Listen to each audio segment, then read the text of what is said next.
Ano problema? Kung naka-short ako, pre, may bawal ba nagsasabi naka-short? Bawal naka... Hello guys, magandang hapon sa inyong lahat. So, kauwi lang namin galing Antipolo. So, meron lang akong gustong i-share. So, baka maka-encounter din kayo ng ganitong klaseng pangyayari. So, nangyari po ito ng kahapon lang ng mga bandang alas 12 pasado na o mag-alas 12 pasado na ng tanghali. So, kasi madalas tuwing ano po kasi, kapag may time kami ng Sabado at Linggo, kami mag-asawa, pupunta po kami ng Antipolo para relax, no? And then, para dalawin na rin yung bahay namin doon sa Bililis Antipolo.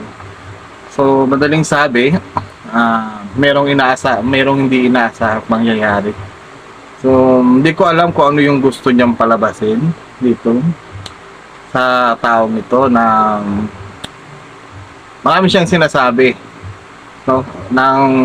At kung ano-ano pa yung mga inaakusa niya sa akin na kailan daw yung nasaktan ko, baka madalas ko daw ito ginagawa, na kailan daw ang ginanon ko sa kalsada.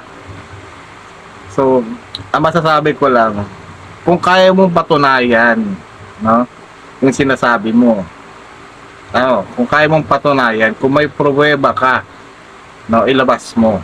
Hindi yung basta-basta na lang magsasabi na marami na akong ginanon, marami na akong ginawa sa kanya sa kalsada, perke mataas yung boses ko, perke nagtatalo tayong dalawa.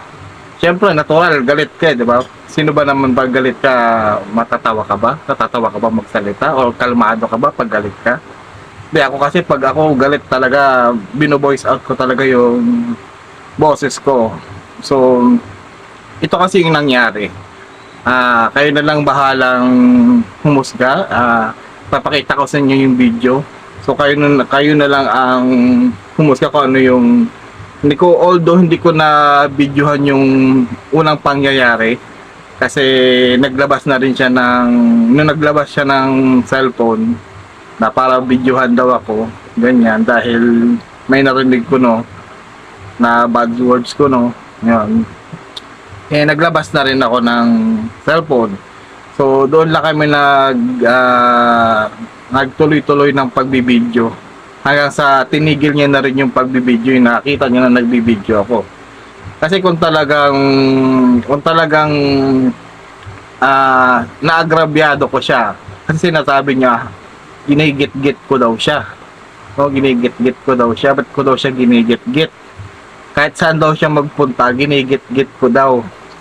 Look guys, napakalapad ng daanan ng papuntang Antipolo niyan sa may Sumulong Highway. Malapit yan sa Antipolo Market. Kung makakapupunta kung dumadaan kayo diyan, napakalapad para sa dalawang motor.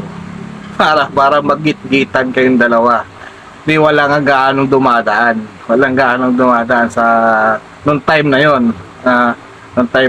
Wala kang gaanong dumadaan. Tapos bigla-bigla sa sulpot tong tao na to at mag-aaksa sa'yo na ginigit-git ka daw. So, yun nga, isang madaling sabi, parang pumasok sa, sabi nga sa misis ko nung sa katapat na water station doon, baka na may mera lang daw tong tao na to. Kasi, kung ang motibo mo lang naman talaga is mamera ka, baka yun talaga ang kalalabasan nun. Kasi una sa lahat, wala namang nangyari, di ba? Wala namang nasagi, wala namang nasaktan. Tapos bigla-bigla ka na lang mang-aabala ng tao sa gitna ng kainitan, di ba? Parang hindi maganda tignan. So ito guys, yung video, panoorin natin. Ano problema? Kung naka-short ako, pre, may bawal ba nagsasabi naka-short? Bawal naka-short? Nakasapatos ako. Ikaw bigla-bigla ka makaharang ng ganyan? Ano ibig sabihin yan? Ha? Pulis ka ba, pre? Dapat matino ka na mag-play. Matino ako, pre. Wala akong inaano. Dito ka na. Dito ka rin naman, eh, oh. Nagsorry na. Ba't ako magsusorry? Wala akong ginagawa. Ba't ako magsasorry na bakit na? Ha? Kamote ka Simpleng bagay, pre, na pinapalaki mo. lang. Napakadikit na bagay lang, pre. O maliit nga bagay, bakit magaganyan ka? Ano pre, pre? Hindi ka din naman sinusuntak ko sa daan. Ay, wala, pre, kahit isa. Ha? Ngayon ka lang, ikaw lang. Ano ka pa dito, pre? Ikaw lang ang humarang sa akin, no? Ikaw lang humarang ng ganyan. Sa akin? Ha? Mananakit ka? Ba't ako mananakit? Ba't ako mananakit? Ha? Ba't ako mananakit? Ano yung mga sinasaktan mo? Sinukton ba kita?